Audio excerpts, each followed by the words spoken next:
Hello நண்பா. நம்ம எல்லாருக்குள்ளேயும் ஒரு அழகான குணம் இருக்கு. அது மத்தவங்களுக்கு உதவணும், மத்தவங்கள சந்தோஷமா வச்சுக்கணும்னு நினைக்கிறது.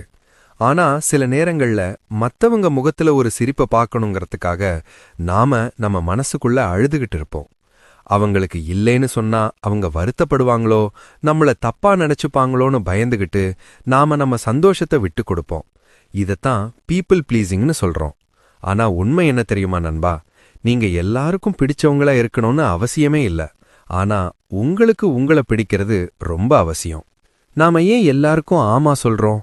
ஏன்னா நமக்குள்ள ஒரு சின்ன பயம் இருக்கு. நாம இல்லைன்னு சொன்னா நம்ம மேல வச்சிருக்க அந்த அன்பு குறைஞ்சிடுமோ, நம்மள விட்டு போயிடுவாங்களோன்னு ஒரு ஏக்கம்.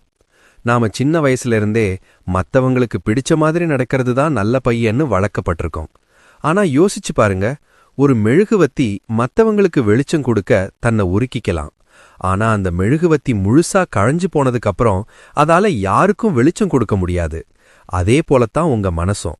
நீங்க உங்களையே கவனிச்சுக்காம மத்தவங்களுக்காக மட்டும் வாழ்ந்தா ஒரு கட்டத்துல உங்ககிட்ட மத்தவங்களுக்கு கொடுக்க அன்பு கூட மிஞ்சாது. நீங்க வெறுமை ஆயிடுவீங்க. நண்பா, இல்லை, நோ அப்படின்னு சொல்றது ஒரு கெட்ட வார்த்தை இல்ல. அது ஒரு எல்லையை குறிக்கிற கோடு.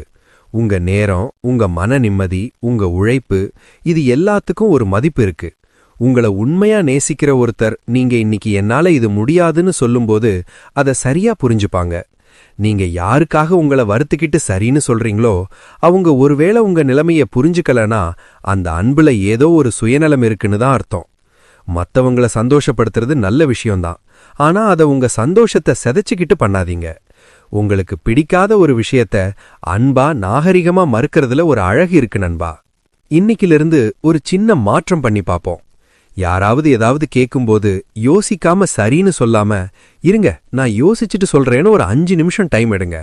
அந்த நேரத்துல உங்க மனசுகிட்ட கேளுங்க, இத செய்ய எனக்கு விருப்பம் இருக்கா, எனக்கு நேரம் இருக்கான்னு. உங்க மனசுக்கு விருப்பம் இல்லைன்னா ரொம்ப அமைதியா, மன்னிக்கணும் நண்பா, இப்போ என்னால இத செய்ய முடியாதுன்னு சொல்லி பாருங்க. ஆரம்பத்துல இது கஷ்டமா இருக்கலாம், ஒரு குற்ற உணர்வு கூட வரலாம். ஆனா போக போக உங்க மேல உங்களுக்கே ஒரு மரியாதை வரும். நீங்க மத்தவங்களுக்கு வசதியான ஒரு ஆளா இருக்கிறத விட உங்களுக்கு உண்மையான ஒரு ஆளா இருக்கிறது தான் ரொம்ப முக்கியம். வாழ்க்கைங்கிறது ஒரு அழகான பயணம் நண்பா. மத்தவங்களுக்காக பாதையை சீர் செஞ்சுக்கிட்டே இருந்தா நீங்க அந்த பயணத்தை ரசிக்கவே மறந்து விடுவீங்க. நீங்க ஒரு ஸ்பெஷலான நபர். உங்க கனவுகள், உங்க விருப்பங்கள், இது எல்லாத்துக்கும் மரியாதை கொடுங்க. உங்க கைகள் மத்தவங்களுக்கு உதவட்டும், ஆனா உங்க இதயம் உங்களுக்காகவும் துடிக்கட்டும். இந்த நிமிஷத்திலிருந்து உங்களுக்காகவும் கொஞ்சம் வாழ ஆரம்பிங்க. இந்த வீடியோ உங்களுக்கு ஒரு சின்ன அமைதியை கொடுத்திருந்தா உங்க நண்பர்களுக்கும் பகிருங்க. மீண்டும் ஒரு அழகான தலைப்புல சந்திப்போம். நிம்மதியா இருங்க, அன்பை பகிர்ந்துக்கோங்க.